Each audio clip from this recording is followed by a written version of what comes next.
It was then that the shovel hit something hard with a muffled thud. Detective Sarah Lawson froze, her breath curling into the crisp October air of 2018.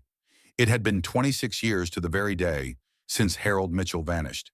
And now, under the pale moonlight that blanketed the quiet farmland of Franklin, Tennessee, the past was clawing its way to the surface.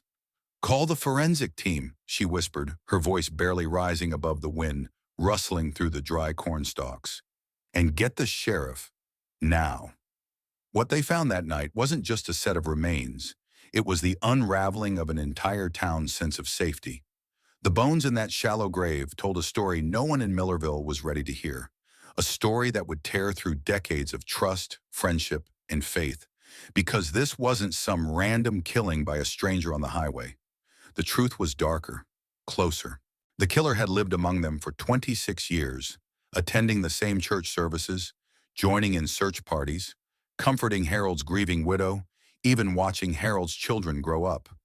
All the while knowing exactly what had happened that autumn afternoon in 1992. When the DNA results finally came in, a laboratory technician handed Detective Lawson the sealed envelope with a somber look. Slowly she opened it as her hands quivered. The name she read made her knees weaken. "That's impossible," she whispered. But science doesn't lie. The most trusted man in Millerville, the rock everyone leaned on during the years of uncertainty, was about to be unmasked as a killer. And no one, not one single soul in that town would have guessed it. But before we delve any deeper into this story of betrayal that shook a quiet farming community, make sure you hit that subscribe button if you love cold cases that find justice after decades of silence. What happened next shows that sometimes the darkest secrets hide behind the friendliest of smiles, and they can remain hidden a lifetime.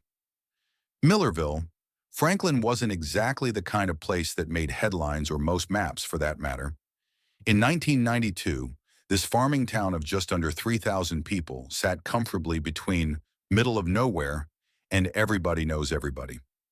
It was that sort of town where the gossip traveled faster than the mail, but folks still pretended they hadn't heard a thing. Out of politeness, of course. Main Street ran precisely 6 blocks. On one end stood Donovan's Hardware, proudly established in 1947, while on the other stood the Millerville First Baptist Church, whose steeple had somehow remained the tallest structure in town despite the water tower's ongoing efforts to compete. Between those landmarks lay the heart of small-town America, a cozy diner where the coffee pot was never empty, a family-owned grocery store that still let regulars run a tab, and the Millerville Gazette office, which had printed every Thursday without fail since anyone could remember. Crime was so rare that the police chief, Walter Briggs, often joked his busiest days involved chasing Mrs. Henderson's runaway chickens. The town's single traffic light, installed in 1986 after a year of heated debate, was treated more like a polite suggestion than an actual law. And at the center of it all stood Harold Mitchell. At 54, Harold was a third-generation farmer whose 180 acres of rich cornfields had fed not just his family, but half the community. His grandfather had settled the land back in 1912, and the Mitchell farm had survived everything from the Dust Bowl to the farm crisis of the 1980s that put several neighbors out of business. Harold was a big man, 6'2", with that kind of frame built by years of hard labor. His face was tanned and lined, hands as rough as worn leather. He had laugh lines around his eyes and a handshake that made a city slicker rethink his career choices. But it wasn't his strength that made Harold a local legend. It was his heart. When the Petersons' barn got struck by lightning back in '89, Harold was the first one there, organizing volunteers for the rebuild. When the elementary school needed a new playground, he donated the land and half the cost. And every October, his famous corn maze fundraiser drew families from miles around, making his farm a fall tradition for the whole region. By all accounts, Harold Mitchell was the kind of man everyone looked up to, which made his disappearance in the autumn of 1992 all the more devastating, and the truth which would surface decades later almost impossible to believe. At home, Harold Mitchell wasn't just a farmer, he was the heartbeat of his family. Harold and Margaret had been the high school sweethearts, the type of couple that people in town used to point at and say, "That's the real thing." Together they had twin children, James and Jennifer, who were both in their senior year at Millersville High School. Their white two-story farmhouse sat proudly on a gentle rise, its wraparound porch overlooking fields that stretched as far as the eye could see. Margaret's rose garden was a local favorite, and even earned a feature in the county tourism brochure. A picture of American farming heritage, it said beneath a photo of her standing in bloom-filled sunlight. He would wake at 4:30 a.m. every morning, as regular as clockwork, kiss Margaret's forehead as if she were sleeping, and get out before the sun rose. Then he would come home every evening at 6 p.m., wash up, and assume his place at the head of the table. His life was ruled by rhythm and responsibility, the steadfast kind of predictability that comforted everyone who knew him. Harold Mitchell, Mayor Thompson once said proudly at the county fair, is what every man in Millersville aspires to be: hardworking, honest, and humble. No one would have ever thought that in October 1992, this rock of a man, the very symbol of reliability, would disappear into thin air. That his red Ford pickup would be found idling by the cornfields, a thermos of coffee still warm in the cup holder, with no sign of Harold anywhere. Where are you watching from tonight? A small town such as Millersville, where everyone knows your name? Or a big city where being a stranger can feel like freedom some days? Drop a comment below. I'd love to know. It's amazing how different our daily worlds can be, and yet how stories like Harold's still manage to feel so universal. Because in Millersville, before that fateful October morning, life moved with the calm, predictable rhythm of small-town America, until suddenly it didn't. October 17th, 1992, dawned clear and cool, the kind of crisp autumn morning you can almost smell when you close your eyes. The air hovered just above 48 degrees, while the rising sun streaked warm gold and amber across the cornfields. After 3 days of consecutive rain, the local forecast promised clear skies, a perfect day for harvesting. Harold was up at 4:30 a.m. as usual, moving through his routine like a man whose life was built on discipline. Margaret said later that he seemed especially cheerful that morning, even to the point of whistling while he dressed. "Gotta make up for lost time," he told her, buttoning his flannel shirt. "Forecast says we've got 3 good days before the next front rolls in." Breakfast was as it always was, simple yet filling. 2 eggs over easy, wheat toast, 3 strips of bacon, and a mug of black coffee. His son James joined him for a quick chat before heading off to his Saturday shift at Donovan's Hardware. They chatted about the coming homecoming game. Jennifer, Harold's daughter, was going to perform with the marching band. At precisely 5:42 a.m., Kuchak and Harold's red Ford F-150 rolled out of the driveway. The twins' bedroom lights were still dark. That image, his taillights fading into the pre-dawn mist, was the last time Margaret ever saw her husband alive. Investigators would later piece together Harold's movements that morning from witness statements and old security tapes. He stopped at 5:55 a.m. at Miller's Gas and Grocery to fill up his truck and get a fresh thermos of coffee. The grainy black and white footage, which is still preserved today, shows him chatting with the cashier, Doris Wilkins. "He asked about my son's college applications," Doris later told police. That was Harold. Always remembered what mattered to you, even with all he had on his plate. At 6:17 a.m., local mechanic Pete Gunderson saw Harold's truck heading toward the north section of his property, the 80 acres he'd bought in 1988 to expand the family farm.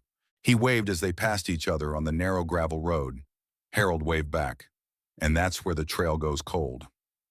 What happened in the next hour remains one of the central mysteries that haunted Millersville for over 2 decades. At 7:32 a.m., Harold's farmhand, Tyler Jenkins, arrived to help with the harvest. When he could not find Harold at the main barn, he drove out toward the north field. As he topped a small rise, he saw something odd. Harold's red truck was sitting still at the edge of the cornfield, its engine running, driver's door wide open. Tyler's voice shook as he gave his statement to police. "The truck was just sitting there," he said. "Radio was playing some country song. Harold's thermos was in the cup holder. Still warm when I touched it." Harold's cap sat neatly on the passenger seat, an immediate red flag. Everyone in Millersville knew Harold never went into the fields without that cap. "Sun protection," he'd always say with a grin. But what really sent a chill up Tyler Jenkins' spine was the field itself. A clear path, perhaps 15 feet long, was pressed into the corn, the stalks bent and broken where someone had walked in. Then, nothing. The trail just ended, swallowed by untouched rows of corn. Tyler called out once, the voice carrying across the quiet fields. "Harold?" No answer. He searched the area for almost 10 minutes, scanning the edges of the field, the nearby tractor shed, even the irrigation ditch, but there was no sign of Harold Mitchell. Finally, uneasy and shaking, he drove back to the farmhouse to tell Margaret. Within minutes, she was on the phone with the police. What had started as a missing person report at noon had rapidly escalated into a full-scale search operation. Chief Briggs knew this was no ordinary disappearance and immediately called in backup from neighboring counties. Almost 200 volunteers showed up, neighbors, church friends, even folks from the next town over, forming search lines that combed the cornfield inch by inch.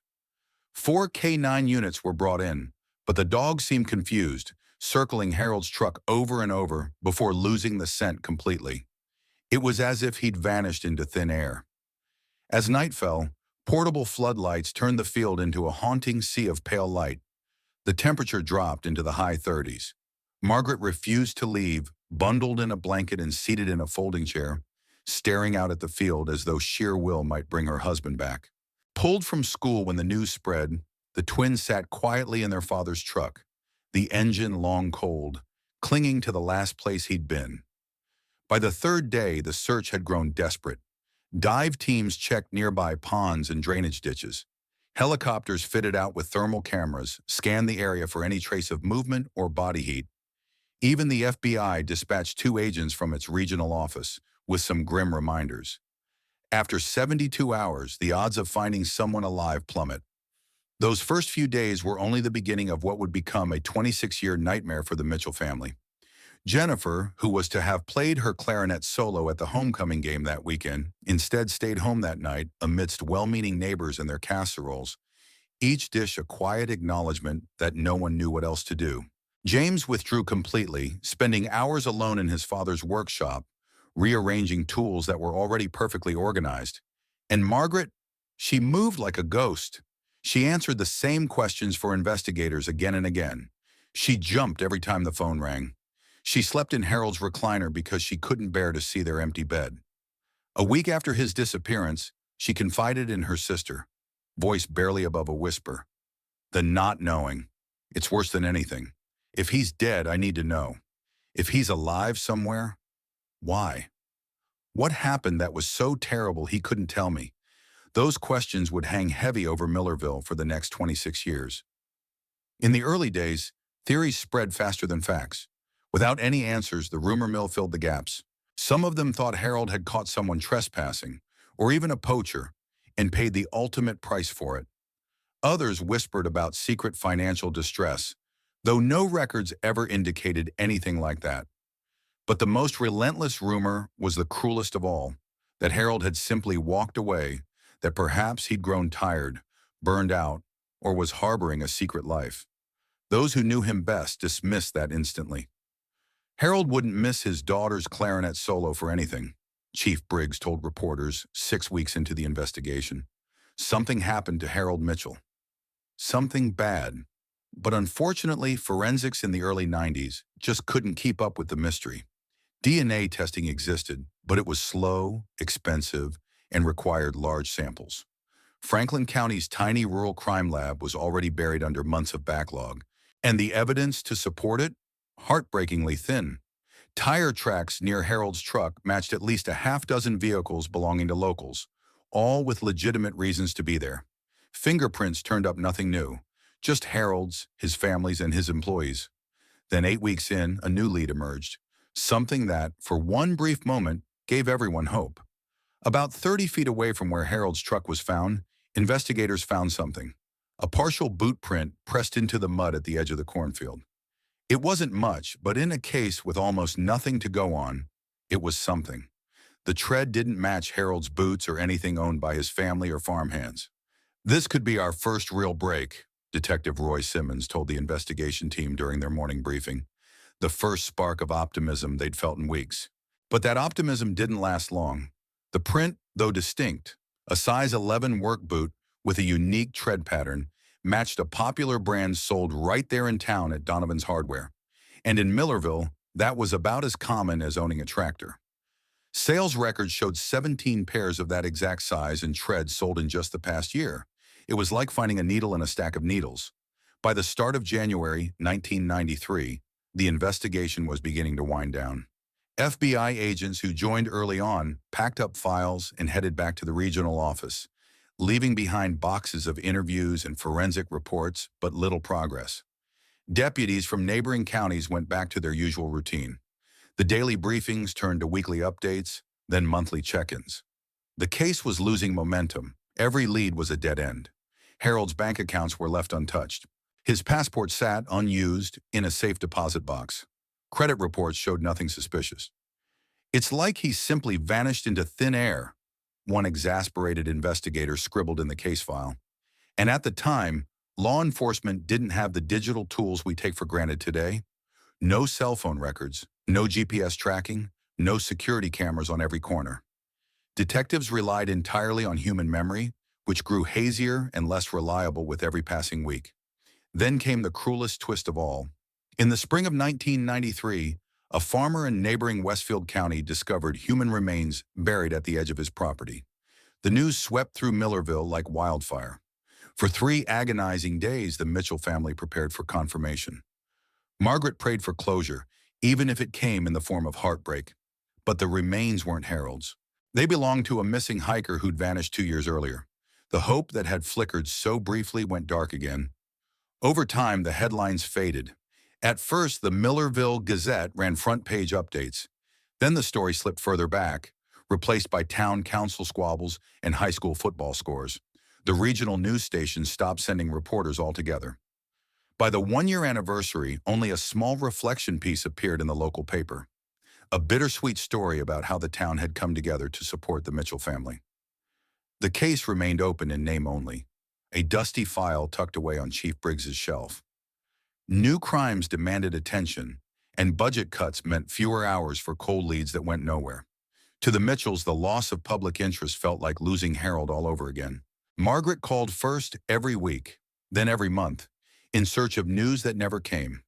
When James and Jennifer graduated high school that spring, there was an empty chair in the front row, a framed photo of Harold on it. No one in the gymnasium had dry eyes. Eventually, life in Millerville settled back into its small-town rhythm. The mystery of Harold Mitchell became part of the local folklore, retold over coffee at the diner or by parents to kids as a kind of ghost story. New families moved in, never to know the grief that still lingered on that quiet stretch of farmland. Children grew up hearing about the farmer who disappeared, never to realize he'd been a real man, loved and missed every single day. By 1997, 5 years after Harold's disappearance, the case was officially cold. The leads were gone, evidence long exhausted. If you're as drawn to stories like this as I am, go ahead and tap that like button, because the twists that finally cracked this case wide open after decades of silence are even more shocking than what you've heard so far. Of course, for the Mitchells, time didn't stop, though often it seemed as if it should have. Seasons came and went. Crops sprouted and withered. Life went on. Margaret Mitchell lived in a sort of quiet limbo. Not quite a widow, no longer a wife in any practical sense. Without a body, she couldn't collect Harold's life insurance or hold an actual funeral. So she did the only thing she could on the 5th anniversary of his disappearance. She organized a celebration of life service, part memorial, part act of defiance. It brought the town together once more. But for Margaret, it was a hollow comfort. Closure without answers never really feels like closure at all. Margaret stood before her friends and neighbors that day, her voice steady but thick with emotion. "I'm not saying goodbye," she told them softly. "I'm just acknowledging that whatever happened, Harold would want us to keep living." The community nodded, some wiping away tears. For the Mitchell family, life after that moment took 2 very different paths. The twins' daughter, Jennifer, couldn't stand all the reminders of her missing father. The sympathetic glances at the grocery store, the hushed whispers at church. So she left Millerville behind, heading 300 miles away on a music scholarship. She poured herself into her studies, rarely coming home except for holidays. The town that had once felt like home now felt like a museum filled with painful memories. James couldn't fathom being able to leave. He had always planned on going off to agricultural college and instead stayed to run the family farm. "Dad built this place for us," he'd say firmly whenever anyone suggested selling. "I won't be the one to let it go." His determination became his armor against grief, his way of keeping his father's spirit alive in every seed planted and every harvest brought in. Through it all, one man never once varied in his support: Dr. Thomas Blackwood, Millerville's sole family doctor and Harold's best friend since childhood. When Margaret struggled to sleep, Thomas prescribed something light to help her rest. When James fell into financial trouble keeping the farm afloat, Thomas co-signed the loan that saved it. When Jennifer graduated college, it was Thomas who made the 6-hour drive to sit in the audience clapping proudly like she was his own daughter. "I promised Harold I'd look after his family if anything ever happened to him," Thomas would often say, his voice catching with emotion. "I just never thought I'd actually have to make good on that promise." And he did, year after year. On Harold's birthday, Thomas arranged a community dinner at the First Baptist Church. Proceeds to go to a scholarship fund in Harold's name. A photo of Harold still hung in Thomas's waiting room, and each summer he kept alive their old fishing trip tradition. Harold's name still on the reservation, even though Thomas went alone. Each year he'd bring back a catch and deliver it to Margaret's freezer, smiling quietly as he did. Meanwhile, Millerville itself began to change. The old water tower came down in 2001, replaced by a newer model. Donovan's Hardware, where that mysterious boot once came from, was sold to a regional chain in 2007, though they kept the name for nostalgia's sake. New housing developments began sprouting up, filled with young families who'd never heard of Harold Mitchell. By 2010, he was a conversation topic for older folks only, usually during quiet moments of remembrance. To younger people, he was merely a name on the high school's donor wall or the subject of a "remember when" story related by their parents. The pain that once had such a tight grip on the town had settled into a kind of quiet sorrow, an old wound that had scarred over. In 2012, Margaret had another battle on her hands, this time with breast cancer. She had to sell off 60 acres of family land to pay her medical bills. And there he was again, Thomas Blackwood, driving her 2 hours to every specialist appointment, organizing neighbors to bring meals, making sure she never faced it alone. "I don't know what I'd do without Thomas," Margaret told her sister one evening. "He's been my rock through everything." Harold would be so grateful. When her cancer went into remission in 2015, the town rejoiced. Thomas threw a celebration at his lakeside cabin, the same place where he and Harold had shared so many fishing trips in their youth. During his toast, Thomas raised his glass and said with a trembling smile, "Harold should be here for this. Somewhere I know he's celebrating too." No one that night had any idea how drastically everything was about to change. Within 3 short years, everything Millerville believed about Harold Mitchell's disappearance and about Dr. Thomas Blackwood himself would be turned upside down. By 2018, the world of criminal investigation was a completely different beast. DNA technology, for one, had evolved to the point where it could glean profiles from even minuscule fragments of evidence. Crimes would be digitally linked across states in mere seconds, and satellite imaging with forensic software could yield details that 1992 investigators could only have dreamed of. Meanwhile, America had fallen in love with true crime all over again. Podcasts, documentaries, and online sleuth communities had made cold cases a household term. Amateur detectives everywhere were helping to shine light on long-forgotten mysteries and sometimes even solve them. It was in this wave of new interest and modern science, in fact, that the truth about Harold Mitchell's disappearance would finally start to surface. If you're still with me, take a second to hit that like button. I gotta ask, what time is it where you're watching? Are you a fellow night owl diving into these mysteries in the dark, or are you catching this over your morning coffee? Let me know in the comments. I'm always curious when fellow true crime fans like to get their chills. It was the perfect storm of modern technology coupled with renewed curiosity that finally cracked open the decades-old mystery of Harold Mitchell. The breakthrough began with Detective Sarah Lawson, a sharp, no-nonsense investigator who joined the Franklin County Sheriff's Department in 2017 after 10 years with the state police. As part of her new assignment, She did what every good detective does. She dug through the cold case files to get familiar with the department's history. And there it was. 3 dusty boxes labeled Mitchell, Harold, Missing Person, 1992. The thing that struck me, Lawson said later in an interview, was how quickly the original investigation seemed to accept that there was no real physical evidence, just that single boot print. But in my experience, there's always evidence. Sometimes we just don't have the tools to find it yet. With Sheriff Carter's blessing, a man who had once been a rookie deputy on the original case, Lawson began a painstaking re-examination of every item in storage. The most promising piece? Harold's cap, the same one found on the passenger seat of his abandoned truck all those years ago. It had been carefully sealed and preserved, but never retested using modern methods. So in March 2018, Lawson sent it to the state's upgraded forensic lab for something called untouched DNA analysis, a cutting-edge technique that can recover genetic material from skin cells left behind when someone handles an object. What the lab found was nothing short of astonishing. Besides Harold's DNA, there was a second, unknown profile, traces concentrated on the brim and adjustment strap, right where someone might grab when they were taking the hat off another person's head. The lab report read, "Secondary DNA profile detected, partial but sufficient for comparison purposes." When that profile was entered into CODIS, the FBI's national DNA database, it came back with no match. But that didn't discourage Lawson. It meant whoever had touched Harold's cap wasn't in the system back then, and maybe, just maybe, that person was still out there. Meanwhile, Lawson turned her attention to the one other piece of physical evidence, a partial boot print found near the cornfield where Harold's truck was discovered. The original cast and photographs had survived the years, and this time, forensic experts used advanced photogrammetry software technology that didn't exist in the 1990s to digitally enhance and analyze the print. That's when they found something new, a manufacturing defect in the heel, subtle asymmetry that would not show up in every pair of that same boot model. It was a small detail, but it changed everything.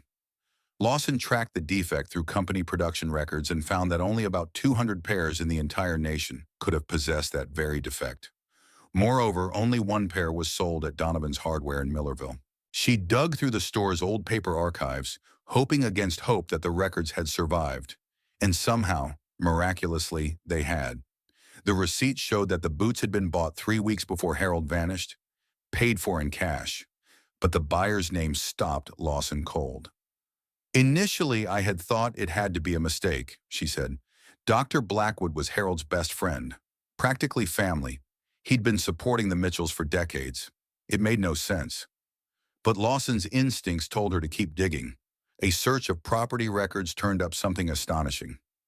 3 months after Harold's disappearance, Thomas Blackwood had quietly bought 20 acres of land adjacent to his lakeside cabin.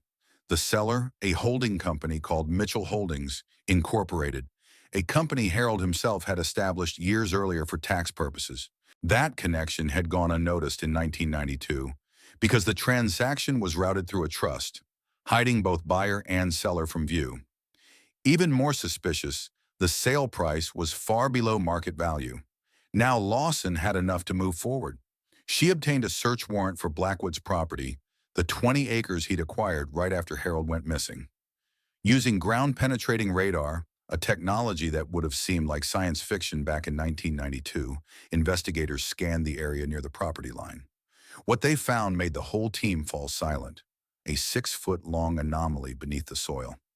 October 17th, 2018, exactly 26 years to the day since Harold Mitchell vanished. Detective Sarah Lawson stood beneath the cold beam of floodlights as her team began to dig. The ground yielded slowly to the shovels, the air thick with anticipation and dread. Every foot of dirt peeled back brought them closer to an answer the town of Millersville had been waiting for over 2 decades. And what they unearthed would rewrite everything they thought they knew about friendship, loyalty, and betrayal. Investigators would later piece together the timeline of that October morning that would leave even the most loyal supporters of Dr. Thomas Blackwood speechless when revealed in court. They believed that after leaving his house, Harold drove to the North Field as he routinely did. Blackwood, whose cabin was only a few miles away, probably followed in his truck, under the pretext of assisting him or discussing the business one last time. The rest had been surmised from physical evidence: an argument, a flash of anger, one lethal blow from behind with a hammer that fractured Harold's skull. Panic set in. Blackwood was a man who had been trained to save lives, and he had just taken one, and would now have to face the consequences of his actions. Prosecutors theorized that he wrapped Harold's body in a tarp from the truck bed, drove it to his lakeside property under cover of darkness, and buried it deep enough to survive decades of weather and time. The following morning, he returned to the scene, playing the role of a worried friend, standing shoulder to shoulder with Margaret as search teams scoured the cornfields for the man he had killed. That was the start of his performance, a performance he would maintain for the next 26 years. During the trial, prosecutors painted a chilling picture of manipulation and deceit. They presented witness testimony showing that Blackwood had embedded himself into the Mitchell family's life, not out of friendship, but out of guilt and self-preservation. He'd kept them close to ensure that the focus never drifted too far toward him. When Margaret needed help managing the farm finances, he was there to advise her. When James struggled, he offered loans that deepened emotional dependence. And when Jennifer left town, he became the family's anchor, someone they trusted without question. The defense, meanwhile, argued that the evidence was circumstantial. Blackwood's attorney claimed the DNA transfer on the cap could have been the result of secondary contact, an innocent touch, decades before the disappearance. The hammer brand, they said, was common, and the financial issues, while real, didn't prove motive. Dr. Blackwood, the defense insisted, is not a murderer. He is a man whose generosity has been twisted into a narrative of guilt. But the jury wasn't convinced.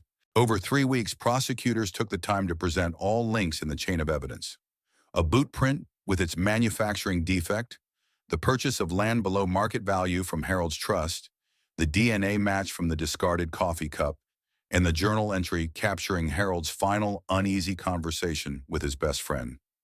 After only 6 hours of deliberation, the jury returned its verdict on March 12, 2019. Guilty of first-degree murder. Gas filled the gallery in the courtroom. Margaret, weak but with inner strength, sat in the front row holding Jennifer's hand tight. James looked directly forward, an unreadable expression on his face. Blackwood, once Millersville's most trusted man, barely reacted as the judge delivered his sentence: life in prison without parole. Outside, the town that once adored him stood in the stunned disbelief. The same church that had held candlelight vigils for Harold held community meetings to grapple with the truth. If someone like Thomas could do this, Reverend Wilson told local reporters, what does that say about how well we really know anyone? In the months after the trial, the ripple effects continued. The medical practice Blackwood had operated for most of 3 decades was closed. So too were the annual scholarship dinners. The fishing cabin, once the scene of laughter and toasts in Harold's memory, was sold at auction. Its land eventually turned into a public park. For the Mitchell family, closure came with a complicated kind of grief. Margaret finally laid Harold to rest beside her parents in Millersville Cemetery, beneath a simple headstone engraved with the words, "Finally home." During the small graveside ceremony, Jennifer played a soft version of Amazing Grace on her clarinet, the same instrument she had played the weekend her father disappeared. As Margaret later told a local reporter, "For 26 years, I prayed for answers. I never imagined they'd come from the one person I trusted most, but I'm at peace now." Harold's story is finally complete. Detective Sarah Lawson received a commendation from the state for her part in solving the case. Asked how it felt to close a file that had haunted a town for almost 3 decades, she said simply, "Justice doesn't expire. Sometimes it just takes the right eyes and the right time." The prosecutor's case that unfolded in the preliminary hearing painted a chillingly calculated picture of betrayal and cold precision. According to District Attorney Eleanor Patel, Dr. Thomas Blackwood had arrived at Harold Mitchell's Northfield early that October morning, fully aware of his friend's daily routine. What followed was not a moment of rage. It was a plan. Prosecutors contended that Blackwood struck Harold from behind with a hammer, killing him on the spot. He then loaded the body into his vehicle and drove it to his remote cabin property, where investigators would later discover a pre-dug grave. After burying the evidence, he went back to Harold's truck, moved it just enough to sow some confusion about where his friend might have gone, and deliberately placed Harold's signature cap on the passenger seat. It was a small but cruelly clever touch, because everyone in town knew Harold never went into the fields without that cap. This wasn't a crime of passion, Patel told the court. It was a carefully orchestrated murder designed to mislead and manipulate. But what really disturbed investigators wasn't just how the crime was carried out, it was what came after. Rather than distancing himself from the Mitchell family, Blackwood had woven himself even tighter into their lives. Financial records revealed that, merely months after Harold's disappearance, the doctor's money troubles mysteriously vanished. By early 1993, he'd somehow found a way to buy up Harold's land through a hidden trust designed to cover his tracks. Quite literally, he had profited from his crime. Worse still, he positioned himself as the family's greatest comfort. He was at their dinners, at their holidays, at every memorial service. The man who had caused their pain was the same man offering them comfort through it. Psychologists later testified that this behavior was in line with the traits of narcissistic personality disorder, with a sociopathic edge. He didn't just want to get away with murder, one expert said. He wanted to be admired for his compassion toward the very people he destroyed. That gave him power. It made him feel untouchable. During interrogation, Blackwood at first clung to his innocence. However, when detectives laid out the mounting evidence against him, his calm began to crack. A recorded interview reveals Detective Lawson asking him why he had kept Harold's cap all those years, the same cap that would later link him to the murder with DNA. "I didn't keep it," Blackwood said hastily, and then froze. The cap had been found in Harold's truck, not on his person. That slip of the tongue was something only the killer could have known. After a long moment of silence, he finally mumbled out, "He should have helped me. We were supposed to be friends." For the Mitchell family, that single sentence hit harder than any verdict. Margaret Mitchell, now 78, sat through every day of the hearing, her expression steady but haunted. "He sat at my table," she said to reporters afterwards, her voice shaking. "He held my hand through cancer, all while knowing." She couldn't complete the sentence. Her son James was far less restrained. "He watched me fight to keep my father's farm alive, knowing he was the reason Dad wasn't there," he said bitterly. "There's no punishment fit for that kind of betrayal." Now living across the country, Jennifer Mitchell returned home for the first time in years to face her father's killer. "The worst part is, I thanked him. For years, I thanked the man who murdered my father for being there for us. That's a special kind of evil," she said in her victim impact statement. As the evidence mounted, the community's incredulity turned to horror. Those who had trusted Dr. Blackwood with their lives, quite literally, started doubting everything. Parents who had taken their children to him for checkups felt a sense of dread in the pit of their stomachs. The local school board even pulled his name from the clinic he'd helped fund. "It's like finding out your favorite uncle is actually a monster," said Ela Donovan, who has lived here all her life. "If we were so wrong about him, what else are we wrong about?" By the time the trial began in April 2019, Millersville was the focus of national attention. Court TV covered every moment. True crime podcasts camped out at diners and coffee shops, interviewing anyone who had so much as shared a wave with the doctor. The defense for Blackwood desperately attempted to argue that the death of Harold was an accident and that his actions were driven by panic, not planning. However, the mountain of evidence provided by the prosecution spoke volumes to the contrary. From the forensic proof, the financial trail, to Blackwood's self-incriminating mistakes, it became crystal clear. After 7 days of intense testimony, the jury deliberated for just 6 hours. When they returned, the courtroom fell silent as the foreperson stood. Verdict: guilty of first-degree murder. Now it emerged that the very man Millersville had trusted most was actually the one who had betrayed them all. The no-nonsense words of Judge Caroline Winters during the sentencing hearing would leave the courtroom speechless before she gave the maximum sentence: life in prison without parole. "In my 30 years on the bench," she said firmly, "I have seen many disturbing cases, but few have displayed the kind of calculated cruelty we see here. Mr. Blackwood, you didn't just take Harold Mitchell's life, but you stole 26 years of truth from his family, all while exploiting their grief for your own validation. This court can think of no greater betrayal. Thomas Blackwood had remained composed most of the trial, a mask of calm that fooled nobody by the end. But as the words of the judge echoed in the courtroom, that mask cracked, not with remorse but with anger. He turned and shot a cold, venomous stare back at Detective Sarah Lawson as the deputies led him away in handcuffs. The moment brought a bittersweet sense of closure for the Mitchell family. Standing outside the courthouse, Margaret Mitchell, now 78, spoke quietly but firmly to reporters. "Justice delayed," she said, "is still justice. Harold can rest now, and so can we." "Dad's home now," James said simply, looking out over the land. In the months that followed, the family channeled their pain into purpose. They established the Harold Mitchell Foundation for Rural Mental Health, inspired by what they'd learned from the tragedy.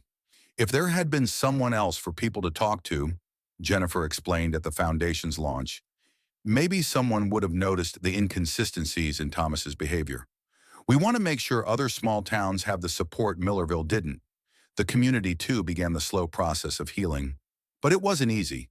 Many residents described a kind of shared trauma, a deep, unsettling realization that they'd been deceived by someone they'd trusted completely. Churches offered counseling sessions, and the high school brought in specialists to help students process what had happened. More than anything, the case made Millersville take a hard look at itself. The long-cherished belief of the town that everyone knew and looked out for each other was shaken to its core. "We were so convinced we knew our neighbors," said Mayor Wilson in a town hall meeting 6 months after the verdict. But perhaps that was part of the problem. The way forward is to balance trust and awareness. The new doctor in town, Dr. Amara Patel, took that lesson to heart. She began offering regular mental health screenings for all her patients, a policy that quickly spread to other clinics across Franklin County. Bit by bit, Millersville began to find its rhythm again. The annual Harvest Festival returned after being canceled during the trial. The high school dedicated its new science lab without the shadow that had hung over earlier celebrations. Families still left their doors unlocked at night, but now with a quiet awareness that even small towns can harbor big secrets. They say the atmosphere in Millersville feels different nowadays. Some days are still full of memory, but others, more and more of them, are filled with lightness, like the fog finally lifting after a long, dark night. It took 26 years, 7 months, and 14 days for the truth about Harold Mitchell's disappearance to emerge. The case didn't just expose a killer, it revealed something deeper about the nature of trust, deception, and resilience. The town installed new security cameras at public buildings, expanded the sheriff's department, and started an annual cold case awareness walk that brings in people from across the state. But the real difference runs deeper, woven into how Millersville now understands itself. As Margaret Mitchell sat on the porch of the farmhouse she still calls home, reflecting on the 3rd anniversary of Blackwood's conviction, she said quietly, "We learned that knowing someone's name, their family, even sharing meals with them, doesn't mean you truly know them." Now in her 80s, Margaret lives near her son James and his family, who built a new house on the property to be near her. The case has become a teaching example in criminal justice programs around the country, not just for its forensic details, but for what it revealed about human psychology. How could a killer so seamlessly weave himself into his victim's family? How could an entire community miss the signs for so long? Those questions continue to haunt and fascinate in equal measure. The case was finally cracked through the patience and persistence of Detective Sarah Lawson, who now heads the county's cold case unit. In an interview recently, she reflected on her work. "Technology changes, but human nature doesn't. Killers always make mistakes. Sometimes it just takes time and the right eyes to see them. The truth always finds a way to the surface." Now in their late 40s, the Mitchell twins have built families of their own and taken back their father's legacy from the cloud of mystery that once defined their young lives. Jennifer's daughter, Harriet, named for the grandfather she never met, recently won the state agricultural scholarship set up in Harold's name. "Dad would have loved that," Jennifer said, smiling through her tears. "His story didn't end in that cornfield after all." And maybe that's the lasting lesson of the Franklin Farmer case, that even when truth takes decades to emerge, it brings with it the power to heal. The secrets buried with Harold Mitchell have been unearthed, faced, and finally laid to rest. enabling both a family and a community to write a new chapter. If this story moved you, don't forget to subscribe and hit that notification bell so you never miss another story like this. Because the truth, no matter how long it takes, is always worth waiting for.